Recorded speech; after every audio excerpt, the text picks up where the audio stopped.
Counterinsurgency is a specialized form of warfare waged by a state against its population. An insurgency is an organized revolt by people against an established authority. Most commonly throughout history, it's an anti-colonial, some kind of anti-imperialist resistance movement. Counterinsurgency is the technical art of counter-revolution. At its broadest, counterinsurgency refers to the whole range of activities that a state engages in to repress an uprising. Counterinsurgency is basically the constant war that states carry out in order to manage conflict and ensure the stability and continuity of governance. Counterinsurgency is designed to keep a movement, which is at a formative stage, which is weak and vulnerable.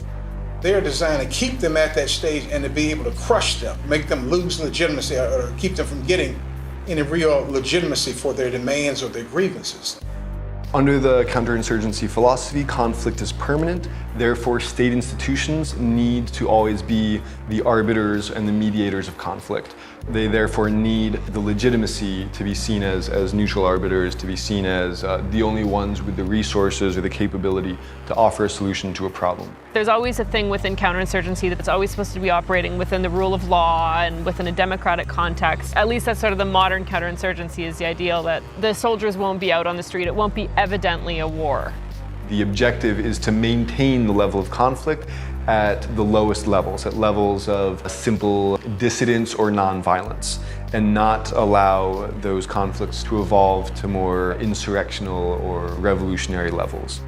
As it has developed as a term of art in the military literature, it has come to refer to a specific approach, a specific philosophy as to how that is best done. And that approach is characterized less by reliance on sheer coercive force and more by the use of soft power, the shaping of social conditions, the co-optation of movement leaders into the state apparatus, and the offering of concessions and reforms to undercut popular support for the uprising. Former British military officer Frank Kitson, in a book called Low Intensity Operations, talks about the need to find and neutralize subversive elements in the population and to remove the masses from the leadership of the subversive movement. And one of the key components of that is attaching parts of the resistance movement that engage in nonviolent civil disobedience type of campaigns, attaching those types of elements to the state as a means of dividing the resistance movement and undermining the more radical or militant components.